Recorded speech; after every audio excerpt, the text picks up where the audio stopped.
Hey guys, this is Greg, and I wanted to chat with you guys for just a little bit about why I put together Three Life Wellness and why I think that the principles that I've hung my hat on in this business are going to be successful for any of my clients, and certainly for anybody that's interested in making a change to their health.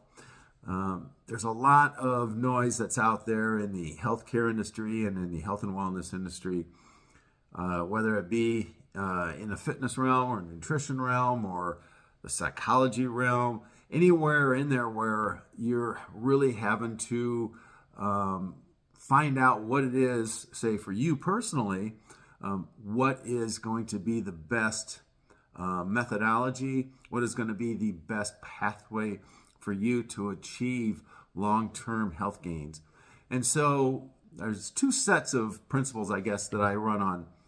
One of them is that when I started this is that it needed to be an approach that wasn't on the extremes, that wasn't really caught up in fads, and it then would have to be based as well in science. So everything that I've put together and the beliefs and how I do assessments and how I approach helping others with their health and their wellness is all going to be science and evidence based.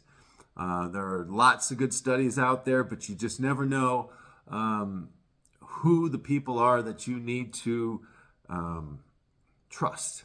Because there is so much noise out there, even among professionals, who is it that you can trust out there? And so I've done a lot of that legwork. I've done some research. I've looked into a lot of different people. Like in nutrition, you've got, one side that's, vegan and plant-based, and you got the other side, which is carnivore and paleo-based, and then you got the ketos, and you've got all these diets going back and forth. And the question is, do those diets really work? Why are they so on the extremes, especially on the macronutrient side? And say, for instance, going down to virtually no carbohydrates. What are the reasonings behind all of these methodologies? Are there ulterior motives? What's the best way to get people moving in the right directions? Because we know that there are problems, certainly in this country, with regard to health. When 78% of our U.S. adult population is overweight and 45% are obese, and that number is rising to almost 1 out of every 2 people. And also, type 2 diabetes is climbing so much. So there's no real problem with this huge glucose problem that we have right now, this huge sugar problem, where we are losing control of our pancreas and our ability to utilize certain regulators in our body like insulin. So when it came down to how I was going to motivate you guys, I have this process called the motivation method, which is a series of 10 guidelines that uses the word motivation as an acronym. But that's not really what I'm going to be talking about today. We're going to stow that one aside, and we're really going to talk about my science-based methodology. I'm not a doctor. I'm not an MD. I didn't study. I have no medical degrees whatsoever of any kind. But that doesn't mean I can't be an authority and an expert in talking to you about these things, because, of course, I have done lots and lots of research, and I have picked and chosen those people that I have a certain amount of trust in, and that I can certainly relay that information and I've learned from, so that the programs that we put together are going to be beneficial, certainly if indeed you have some trust and faith and follow those particular programs. So anyway, what I wanted to talk to you today was my 5 Keystone well-being attributes, and then the subsequent science-based relationships around them. And so what I wanted to talk about first was what I called the 5 Keystone well-being attributes. Those are the 5 rings on the outside. And so what is a keystone actually? Well, I'm going to show this to you. This little illustration shows you what a keystone arch or a Roman arch is. And so arches have been around for thousands of years. The aqueducts, obviously the Colosseum, the Arc de Triomphe, all kinds of arches that still to this day are in place for over thousands of years. And the reason is that the arch is self-supporting. And it's self-supporting primarily because as you build up all of the stones that come up to the middle, there is one particular stone that's kind of trapezoidal shaped.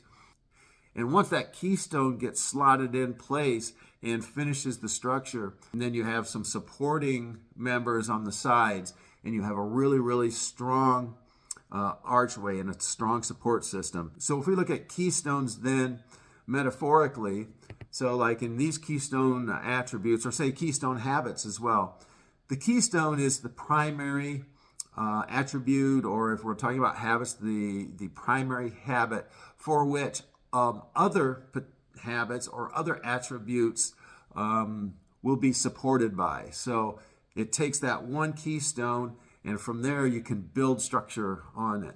So now going back to the 5 keystone well-being attributes here. So we're going to look at those 5 on the outside, and the diagram that I'm showing, you'll see a little symbol there, and there's a keystone symbol underneath 5 words. So the top one, and probably the most important, and it's the centerpiece, is bioscience. And that really means the science of biology. So bioscience, or biological sciences, is really about the chemistry in our bodies and what it is that that happens inside of our bodies, and what kind of inputs that we use, say food for instance, or exercise, in order to have an effect on how we take care of our bodies. So then you also will see on the left side there, the fitness ring, and on the right side, the nutrition ring. And they're side by side, and they intersect as well, because fitness and nutrition are the tactical cornerstones for how we approach our wellness and well-being. And it intersects with the bioscience, in other words, having an understanding of what happens. For instance, on the nutrition side, the intersection between nutrition and bioscience, we're talking about what happens at the cellular level. And then along with fitness as well, if you combine fitness, bioscience, and nutrition together, as you can see on the chart in the middle, you'll see we're talking about metabolism and physiology. And so those are all the elements that we have to look at in order to assess, determine, and find the best pathways for you to have a better lifestyle. Then if you look at bioscience and fitness in and of itself, excluding nutrition, then we're really talking about the physical sciences, the kinesiology, biomechanics, all of those attributes that determine how we can best and most efficiently move and stay active and keep our body in great shape for the long term and have a good health span. So then the bottom 2 keystones then are neuroscience and social sciences. And so what we're talking about there really, when we're talking about neuroscience, is psychology and what happens organically in our mind, and also with regard to our nervous systems, our neural networks, both our peripheral and central nervous system, how they connect with our mind, and how it all works together. Then we have the social sciences that we can't forget about, which is how much of an input other people and our environment have in determining how we see ourselves, how we relate from a neurological and psychological standpoint, how that self-motivates us, how it can demotivate us. And so these are all interconnected pieces.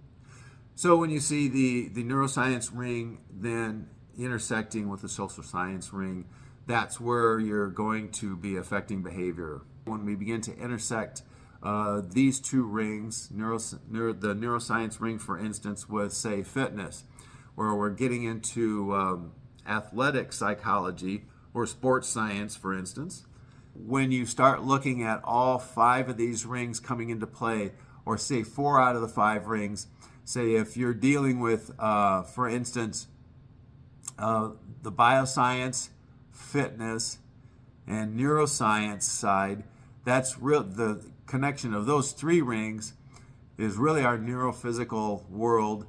And then you add the fourth and fifth rings, and then that's where you're really starting to see the combination of all of that coming together and affecting our well-being. So then if we look at, say, bioscience, nutrition, and the social sciences, that's where we begin to see some genetic areas that we deal with. In this case, epigenetics. How do you determine genetics and social sciences? Well, of course, we're talking about families and family structures. So how do we express those genetics as we move along ourselves in our lives to the point where we in turn have children, and then they have their set of genetics that we pass on to them, but then they can also affect how those genetics are passed on to their particular generation. This is an area of genetics called epigenetics, and it's something that we look into as well at 3 Life. So I know that was a lot to unpack, but I'm going to have this out on our website so that you can take a look at it. And it's something that I'm going to be talking a lot more about is our science and evidence-based approach to wellness.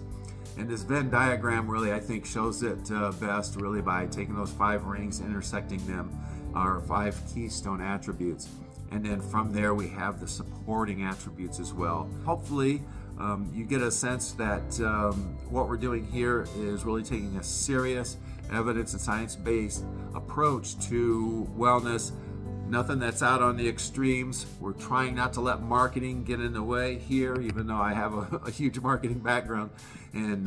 But what's most important is to get you to understand how to improve your health and how we can guide you and keep you motivated so that you can have a healthy lifestyle.